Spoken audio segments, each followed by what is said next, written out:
Ganito kaga pa lamang pinag-uusapan na po ang mga tambalan para sa 2020 presidential elections. Bakit kaya? Dahil ganito kaga pa lamang nagbabangay na ang mga tinuturing na 2020 presidentiables. Ang masugid na Duterte supporter na si Harry Roque tinulak ang tambalang Sara Duterte for President at Amy Marcos for Vice sa 2028 election. Di ko alam eh. Di ko alam kung bakit kasi si Harry Roque. Ano din, okay na eh. Maganda na yung mga suggestions mo na nakaraan eh. Yung mga exposés mo sa Congress, maganda na. Mag-stick ka na lang dun. Mag-stick ka na lang dun sa issue na yun. Kasi dun kami naniniwala sa'yo. Bakit? Kasi galing ka dun eh. Kung may reputasyon na magsasalita against the Congress, kayo yun na mga dating congressman.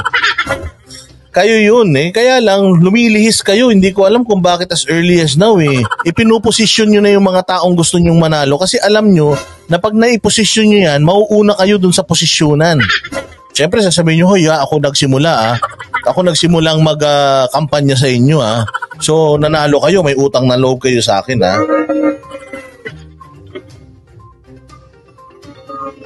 Oo, ganun yan. Kasi, tingnan mo, alam ba ninyo na nung kay PRRD, isa si Mocha o Uzon, na kahit si PRRD sinasabi to, hindi ako mananalo kung di dahil kay Mocha. Napakalaki ng naitulong ni Mocha. Mantakin mo ang followings ni Mocha noon, 6 million. Sobrang laki na kumbaga sobrang lawak ng ng reach ni Mocha Uzon, and ni-utilize talaga 'yon ni Banat Bayat ni Mocha. Para yung probinsyanong binabatikos na hindi disente ang presidente from bottom, nahihila nila yun hanggang pataas. Sa sobrang lakas ni Mocha at saka ni Banat nung mga panahon na sila ay nasa tabi ni PRD, yung mga kilala yung mga DDS vloggers ngayon, alam nyo na lahat yan, nagsimula yan dahil kay Mocha. Ibig sabihin, kinaibigan nung marami dyan si Mocha para makadikit sila kay Duterte. Nung nakadikit na sila kay Duterte, dahil sa paglapit nila kay Mocha, naipakilala na sila ni Mocha, ano na nangyari, di ba? Bandang huli, inaway na nila. Anyways, ang sinasabi ko lang dito is, si Mocha, kahit na yun yung laging sinasabi ni PRD sa kanya, never niyang kinlame. Never niyang kinlame na isa siya sa mga nagpanalo, never. Basta ang kay Mocha lang is, ginawa lang niya kung ano yung sa tingin niyang tama, which is, hindi sila nagkamali. Yun yung lagi nating sinasabi. Ito si Harry Roque, Diyos ko, as early as now. Siguro maiintindihan ko kung pagkatapos ng midterm election, naggagapangan na kayo, okay lang yan. Pang-4 na taon na ng administrasyon, pang-5 taon na ng administrasyon, siguro okay na yan, maggapangan na kayo. Pero as early as now, 1.5 taon pa lang naupo si BBM, hindi wala pang nagagawang matino sa bayan, nag-iisip na naman kayo ng sakit ng ulo. Sige, tuloy natin. Sa lagay na yan, 5 taon pa bago ang national elections at mauna pa nga ang midterm elections sa 2025. Bakit biglang naungkat yan? Marahil dahil sa kumukomplika mga relasyon sa loob ng pamilya Marcos at sa ngayon lalo pang komplikadong relasyon sa pagitan ng mga Marcos at ng mga Duterte. Mulat sa pool, mahalagang tandaan na si Bongbong Marcos ay hindi na maaaring tumakbo ng second term bilang Pangulo. Sa totoo lang, wala namang problema ang mga Duterte sa Marcos eh. The Dutertes has been loyal to the Marcos in the sense na hindi nila sinisiraan si PRRD. Natatandaan ko nung bago pa man magpasa ng COC si BBM, nagsalita na siya against BBM. Pero noong si BBM ay nagpasa na ng kanyang certificate of candidacy at nag-start na yung kampanya, wala na kayong narinig kay PRRD. So etong mga Duterte na to, alam mo na mga loyal ito. Ayaw man nila kay Bongbong or ayaw man ni PRRD kay Bongbong, nagpakita ang Duterte ng suporta sa mga Marcos by what? Binabatikos ba ng mga Duterte ang Marcos na parang wala nang nagawang matino? Hindi. 'Di ba si Inday Sara, 'di ba? nababanggit pa ba ni Marcos yung kanilang pangako ng unity? Lately, hindi na. Si Inday Sara, naka-instill pa rin sa isip niya yun at yun yung kanyang moral compass. O si PRD ngayon, nagsasalita ba kay Bongbong? Lahat ba ng policies ni Bongbong ayaw ni PRD? Hindi. Sabi nga ni PRD, kung may makikita tayo na that can be damaging or that may result to pagka-damage ng Pilipinas at ng mga residente at kababayan natin, makikialam ako, kakausapin kita. Pero hindi niya sinabi na wala yan. Kasi natatandaan natin, nagsalita siya ng ganon before nag-file ng Certificate of Candidacy si BBM. After that, wala na. O, hindi ba? So, ang naging problema lang naman kasi yung mga Marcos. Kasi yung mga Marcos, merong silang mga nakapaligid sa kanila. Maganda yung relasyon ng Marcos at Duterte. Kung di ba maganda yung desisyon ng Marcos at Duterte, ipapalibing ba naman ni PRRD yung sinasabi nilang diktador sa libingan ng mga bayani? Ang daming nag-o-oppose, ang daming nag-o-object. Nailibing na yung magulang nila, yung tatay nila dyan sa libingan ng mga bayani. Etong pamilya na to, hindi pa sila nag-apologize sa mga atrocities at negative things nung panahon ng martial law. O hindi ba? So, the Dutertes are always supportive of the administration. The problem is, yung administration is not, kumbaga parang wala sila or hindi na nila or nakalimutan na nila yung essence bakit sila nagtandem ni Inday Sara. Nagtandem sila ni Inday Sara for unity. Tapos ngayon, those same people na humikayat kay Inday Sara to run for Vice President para matulungan si Bongbong na manalo, kasi kung head to head sila ni Leni Robredo, baka delikado pa to si Bongbong na matalo eh. Kaya kinailangan nila ang isang Duterte para maitulungan ito si Apo Marcos Jr. na maging presidente. So, sa laki ng utang ng pamilyang ito sa mga Duterte, utang ng pamilyang ito kay Inday dahil sa tinulungan sila ni Inday na makabalik sa Malacanang. Tapos yung utang na loob nila kay PRD dahil napakatagal na pong debate. Pero dahil may Korte Suprema ruling, ginamit ni PRD yung batas na or yung sagot ng Supreme Court. Ayun, so gano'n ang nangyayari dyan mga bossing. Ang Duterte loyal sa kanila, pero sila loyal sila sa politics nila. Loyal sila sa mga cronies nila. Loyal sila dun sa mga contributors nila. O kasi sa totoo lang ito si Marcos Jr. Pwede naman niyang kausapin yung pinsan niya si Martin Romualdez. Para, Martin, wag mo naman banatan yung Vice President ko, magpinsan naman ta. Imposibleng hindi niya kayang sabihan yung pinsan niya yun eh. As far as I know, mas matanda pa siya eh. So makikinig sa kanya yan. Pwede namang sabihin ni PBBM na, wag mo namang yun to si Inday kasi kakampi natin yan eh. Dapat nga si BBM na yung namamagitan between House and Inday Sara eh. Kasi sila yung nagsasabi ng unity, bagong Pilipinas. Unity. O katulad niyan, siya mismo, anak niya na si Sandro Marcos, hindi niya pa mapatigil yung bibig. Kaya nga ito yung sinasabi ko, President? Di mo ba talaga kaya? Kasi kung hindi mo kaya, mag-isip-isip ka na, sir. Napakalaki ng utang na loob nyo sa mga Duterte, tapos ngayon yung mga Duterte, kamag-anak nyo pa mismo, yung mga bumibira sa kanila. Baka naman, sir, pwedeng sabihan nyo yung mga kamag-anak ninyo na trabaho muna. Martin, trabaho muna, hindi ka naman kagalingan gusto mo maging presidente. O baka ang masama nun, baka siya rin ang may gusto.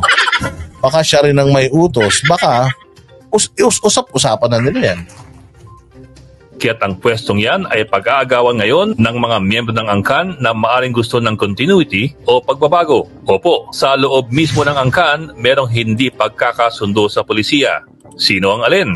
Ang panganay na kapatid na si Senadora Amy Marcos halimbawa, ilang beses nang pumalag sa mga polisiya ng kapatid. Bago po pa lang ni BBM, binasura agad niya ang panukalang magtatayo ng Special Economic Zone sa Bulacan, bagay na tinawag ni Amy Marcos na deeply disappointing. Bilang chairperson din ng Senate Foreign Relations Committee, naging malubhang kritikal din si Amy Marcos sa mga foreign policy decisions ng kanyang kapatid. Diyan mo makikita na si Amy Marcos walang lakas. Diyan mo makikita na si Amy Marcos walang bilang. Bakit pa natin yan iboboto sa susunod? Kung tatakbo man yan sa posisyon, bakit pa natin siya iboboto? Bakit? Antakin mo lahat ng issues na ayaw niya natutupad. Diba? Pwede mong ipagmalaki na, ay, tinanggihan ko yan. Yung pag-veto dun sa economic zone, Freeport Economic Zone. Ano ko rin yan, yung US balikatan, yung EDCA sites, yung pagpoprovoke sa China, tsaka yung mga diplomatic protest. Itong additional EDCA sites, inayawan ko rin yan. Tinan mo yung pattern, lahat ng inayawan mo, tuluyan nang nawala. Kumbaga lahat ng tinayuan mo, tinindigan mo, nalusaw. Ito naman, naglagay ka ng kapatid mo dyan, kapatid ka na, hindi mo pa siya makakontrol. Ate ka na, hindi mo pa siya makakontrol. Paano mo makakontrol yung Pilipinas? Paano mo makakontrol yung bansang napakatitigas ng ulo ng mga residente?